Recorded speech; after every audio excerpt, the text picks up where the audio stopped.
যারা বড় বড় বাড়িতে বানাচ্ছেন বা যারা হাই রাইজে থাকছেন ভবিষ্যতে বুক করে রেখেছেন, তাহলে কি করবেন? তারা তো কি আর সেটা হাতে পাবেন না, বা থাকার স্বপ্ন কি স্বপ্নই থেকে যাবে?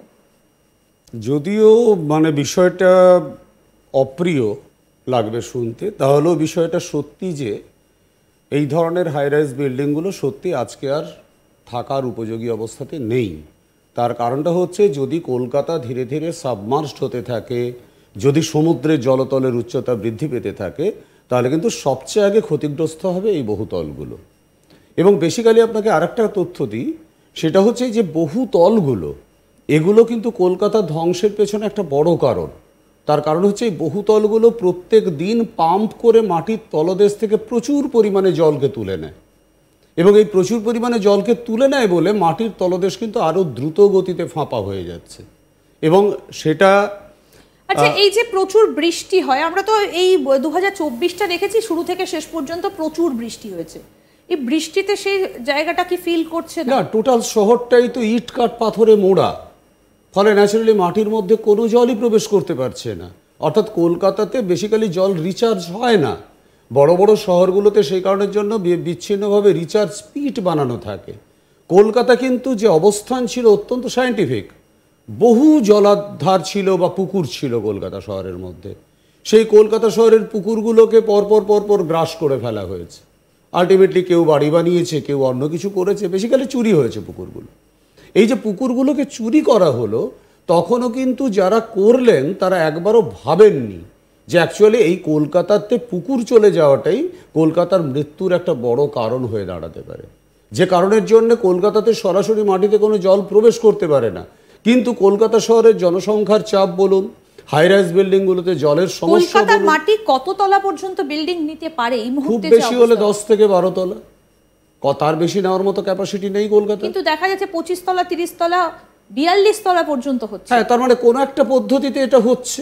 যে পদ্ধতিতে এটা হচ্ছে সেই পদ্ধতি কিন্তু কখনোই ভাবছে না যে এই পারমিশন যেগুলো দেওয়া হচ্ছে এতেই কিন্তু কলকাতার মৃত্যু হতে পারে। কলকাতার এই যে বিপুল জনসংখ্যা, তাদের যে এখানে একটা সংস্থান হয়ে আছে, সেই সংস্থানটা টোটালটাই চিরতরে হারিয়ে যেতে পারে। এগুলো কি হবে? আস্তে আস্তে মাটিতে বসে যেতে থাকবে, মাটিতে বসতে থাকবে। এবং যতই আপনারা খেয়াল করে দেখবেন যে যত বিশ্ব উষ্ণায়ন বাড়ছে, ততই কিন্তু ভূমিকম্পের প্রবণতাও বাড়ছে এবং সংখ্যা বেড়ে যাচ্ছে। কলকাতায় আগে হয়তো 15 বছর 20 বছরে একবার হয়তো কাঁপতো, এখন আপনি দেখবেন প্রত্যেক বছর 3-4 বার করে কলকাতা কাঁপছে। এই যত কাঁপছে, মাটির তলার যে ফাইন সেডিমেন্টগুলো সেগুলো জলের সঙ্গে দ্রবীভূত হয়ে গিয়ে লিকুইফ্যাকশন ঘটছে, অর্থাৎ যেন মাটি দই বা ঘোলের মতো হয়ে যাচ্ছে, সারফেস স্লোপ দিয়ে আস্তে আস্তে বাইরে বেরিয়ে আসছে। আমাদের সবার অজান্তে পায়ের তলা থেকে একটু একটু করে মাটি সরে যাচ্ছে, আমরা কিন্তু বুঝতে পারছি না। আমাদের যে বাড়ি ঘর, কলকাতার এই যে বিস্তীর্ণ পরিসর যে বিষয়গুলো, সেটা টোটালটাই যেন একটা সাজানো বাগানের মতো, তলাটা ফাঁপা। তার তলা দিয়ে ভাগীরথী হুগলি নদীর জল প্রবেশ করছে, বাগজোলা ক্যানেলের জল প্রবেশ করছে, সরু সরু চ্যানেলগুলোর জল প্রবেশ করছে, আবার সেই জলগুলো বেরিয়ে যাচ্ছে, তারা মাটিকে ধৌত প্রক্রিয়ায় নিয়ে যাচ্ছে। কোনো সেখানে বাধা নেই, বিপত্তি নেই, অর্থাৎ সেটাকে কোনোভাবে প্রোটেকশন দেওয়ার ব্যবস্থা করা হয়নি। এই ঘটনাটা তো আজকে নয়, দীর্ঘদিন ধরে চলছে। ফলে বেসিক্যালি আমরা কলকাতার পরিকল্পনা করেছি শুধুমাত্র সারফেস প্ল্যানিং, বাইরের থেকে মাটিটাকে দেখেছি, সেই মতো একটা পরিকল্পনা করেছি, কিন্তু আমরা কলকাতার মাটির তলাটাকে স্টাডি করিনি। সেটা কিভাবে ডিগ্রেডেড হচ্ছে সেটাকে স্টাডি করিনি, কতটা পরিমাণে তার ক্ষয়ক্ষতি হচ্ছে সেটাকে স্টাডি করিনি, যার ফলে আলটিমেটলি কিন্তু কলকাতা ধীরে ধীরে ধীরে ধীরে তার স্টেবিলিটিকে হারাচ্ছে। এই যে স্টেবিলিটি হারানো, এটাই কিন্তু তার বিপর্যয়ের একটা বড়সড় ইঙ্গিত। আজকে সেই কারণের জন্য কলকাতায় আমরা বিভিন্ন ধরনের সমস্যা দেখতে পাই। যে ইয়োশিন হিঞ্জ কলকাতার মাটির তলা দিয়ে গেছে, যে ফল্ট লাইনটা, সেই ফল্ট লাইনটাকে আমরা কেটে ফেললাম ভাগীরথী হুগলি তলার দেশ দিয়ে রেল লাইনটাকে নিয়ে যেতে গিয়ে। এই ইয়োশিন হিঞ্জ কিন্তু চুপ করে পড়েছিল শুধুমাত্র ভাগীরথী হুগলি নদীর পলিরাশির চাপে।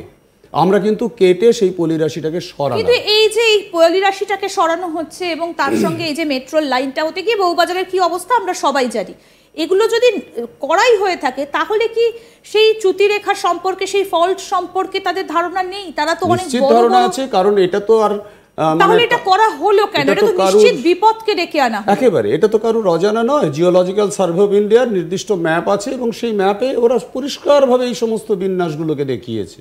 ফলে সেখানে তো অস্বীকার করার কিছু নেই, বা এটা এমন কোনো বিষয় নয় যেটা এই ম্যাপটা অন্য কেউ দেখতে পায় না, শুধুমাত্র জিওলজিক্যাল সার্ভে অফ ইন্ডিয়াই দেখে, ব্যাপারটা তাও নয়, সবাই দেখতে পারে। করা হলো কেন? যখন এখানে ইয়োশিন হিঞ্জ রয়েছে তাহলে সেটাকে রেখে তো তার মতো তো বিপদকে ডেকে আনা, তাহলে এটা করা হলো কেন? অন্যদিকে গেলে কি হতো না কাজটা? হ্যাঁ ঠিক তাই, এটাই হচ্ছে স্বাভাবিক একটা প্রশ্ন যে অন্য যে কোনো দিক দিয়ে করা যেতে পারতো, ভাগীরথী হুগলি নদীর ওপর দিয়ে করা যেতে পারতো, অনেক কিছুই করা যেতে পারতো। সেটা না করে আমরা কিন্তু মাটির তলাদেশ দিয়ে করলাম, এবং করার ফলে ইয়োশিন হিঞ্জকে আমরা ওপেন করে দিলাম। আজকে এই যে ওপেন করে দিয়েছি যে কারণের জন্য, দেখুন আপনি যে কোনো প্রান্তে ভূমিকম্প হচ্ছে, কলকাতা তার জন্য কাঁপছে। নর্থ ইস্ট ইন্ডিয়াতে ভূমিকম্প হলো, কলকাতা কাঁপলো। গতদিন মায়ানমারে ভূমিকম্প হলো, কলকাতা কাঁপলো। আগের দিন বঙ্গোপসাগরে ভূমিকম্প হলো, কলকাতা কাঁপলো। অর্থাৎ আগে তার যে একটা সাস্টেনেবল রেঞ্জ ছিল, সেই ধরে রাখার ক্ষমতা ছিল, সেই ক্ষমতাটাই শহরটা হারিয়ে ফেলেছে, যার ফলে কলকাতা আস্তে আস্তে আস্তে আস্তে দুর্বল হয়ে যাচ্ছে। এবং এই দুর্বলতাই আলটিমেটলি মূল কারণ হচ্ছে তার তলদেশ থেকে মাটি সরে গেছে, তলদেশে জল নেই, সারফেসের মধ্যে অসংখ্য ক্র্যাক ফর্ম করে গেছে। তার যে লোড বিয়ারিং ক্যাপাসিটি, সেই লোড বিয়ারিং ক্যাপাসিটিটাই শহরটা হারিয়ে ফেলেছে, যার ফলে কলকাতা শহর আলটিমেটলি কিন্তু বিপর্যয়ের সম্মুখীন। আমরা তো বলি একেবারে প্রান্ত বিন্দুতে আমরা দাঁড়িয়ে আছি। আমরা বারবার আগে বলতাম যে এবারে তৈরি হতে হবে, আরও নতুন করে আমাদেরকে এগোতে হবে, কিন্তু এখন আর সেই জায়গাটা নেই। এখন আমরা একদম প্রান্তবিন্দুতে পৌঁছেছি। এবারে আমাকে দাঁড়িয়ে দাঁড়িয়ে বিপর্যয়টাকে দেখতে হবে। হয়তো 2037 নয়, হয়তো 2040, খুব বেশি হলে, কিন্তু এর মধ্যেই এই ঘটনা পরপর ঘটতে থাকবে, এবং এই ঘটনা অলরেডি ঘটা শুরু হয়ে গেছে। আপনারা খেয়াল করবেন, সাগরদ্বীপ আইল্যান্ড ভাঙছে, কাকদ্বীপে গঙ্গা ভাঙছে, ডায়মন্ড হারবারে গঙ্গা ভাঙছে, এবং অন্যান্য প্রান্তেও আপনারা দেখতে পাবেন যে কন্টিনিউয়াসলি রিভার ব্যাংক ইরোশনের প্রসেসটা দ্রুত গতি সম্পন্ন হয়ে। তাহলে হয়তো 2040-এর মধ্যে এমন একটা দিনও আমরা দেখতে পাবো যে আমরা যে জায়গাটায় বসে আজকে কথা বলছি, হয়তো দেখা গেল এই জায়গাটাতেও সমুদ্র চলে এলো। হ্যাঁ হতে পারে, যে মানে এমনও হতে পারে যে আপনি সি বিচে বসে কথা বলছেন, এমনও হতে পারে, বিষয়টা এরকম ঘটতেও পারে। আবার এমনও হতে পারে জায়গাটা সাবমার্জড হয়ে গেছে, কমপ্লিটলি পুরোটাই জলের তলায় চলে গেছে। অর্থাৎ বিষয়টা হলো যে ন্যাচারাল প্রসেস, প্রকৃতি সবসময় আমি তার উপরে আঘাত করছি একটা নির্দিষ্ট দূরত্ব পর্যন্ত এগোনোর পরে প্রকৃতি বা প্রাকৃতিক পদ্ধতিগুলো কিন্তু তার যে প্রিভিয়াস যে কন্ডিশনটা সেটাকে রিগেইন করার চেষ্টা করে, ফিরে পাওয়ার চেষ্টা করে। এই ফিরে পেতে গিয়ে সে কতগুলো অস্ত্রকে প্রয়োগ করে। সেই অস্ত্রগুলোর মধ্যে একটা হচ্ছে তার এরকম মৃত্তিকা ক্ষয়, একটা হচ্ছে সমুদ্রের জলের উচ্চতাকে বাড়িয়ে দেওয়া, আর একটা হচ্ছে বরফকে গলিয়ে ফেলা, অর্থাৎ বিশ্ব উষ্ণায়ন ঘটানো। এবং এর মধ্যে দিয়ে আস্তে আস্তে আস্তে আস্তে কিন্তু আমরা চির হিমায়নের দিকে এগোচ্ছি। কিন্তু তার আগে সমস্তটাই ধ্বংস হবে, এই ইকোসিস্টেমটাও নষ্ট হবে যেখানে আমরা বসবাস করছি। ফলে মানুষেরই পৃথিবীতে বেঁচে থাকা বা তার অস্তিত্বই ভয়ঙ্কর একটা সংকটে।